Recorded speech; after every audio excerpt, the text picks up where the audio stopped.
This story is brought to us from abcnews.go.com.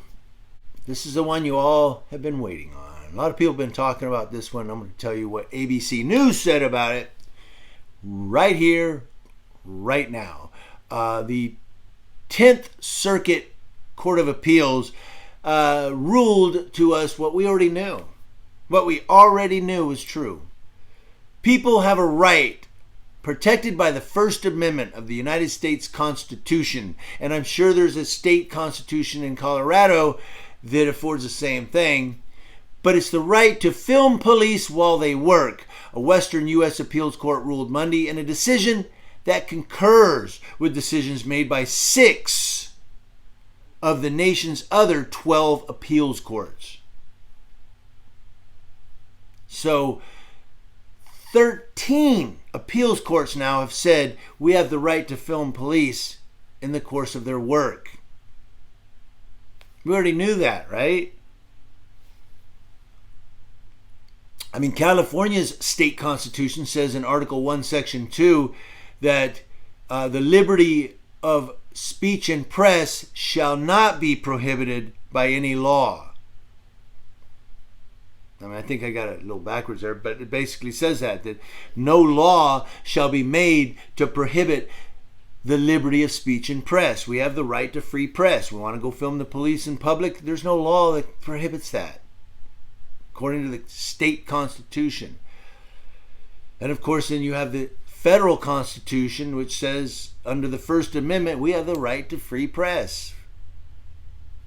The reason I bring up the state constitution, it's like it's like you put a nail in with the U.S. Constitution, bang, that state constitution puts the nail right in there. Boom! Yeah. Double whammy.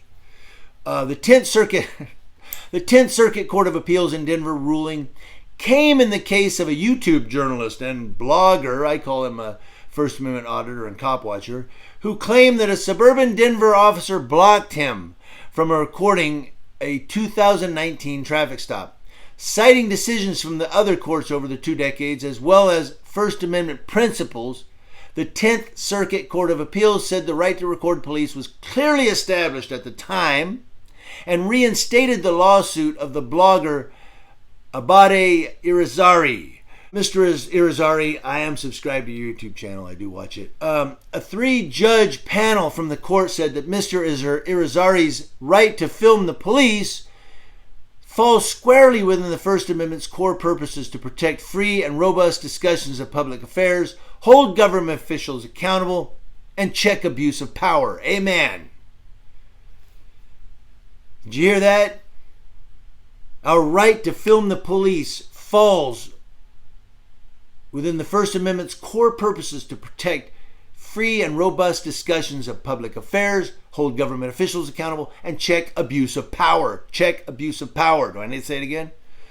Now, while bystander video has played a vital role in uncovering examples of police misconduct in recent years, including the killing of George Floyd, whether or not it is a right is still being determined in courts and debated by lawmakers. Why? Who the hell knows why it's still being debated? It was determined in 1776, folks. All right? So anyway, 10th Circuit Court of Appeals has said, yes, you can record them. And Arizona, even though they said 8 feet, take it as a win. Again, this is chess, not checkers. Hey, I'm over 8 feet. What's your problem? I'm 10 feet away, buddy. And they say, well, cops aren't going to measure. You don't have to measure. If you've got any grain of intelligence, you can look with your eyes and know this is 10 feet or this is 15 feet.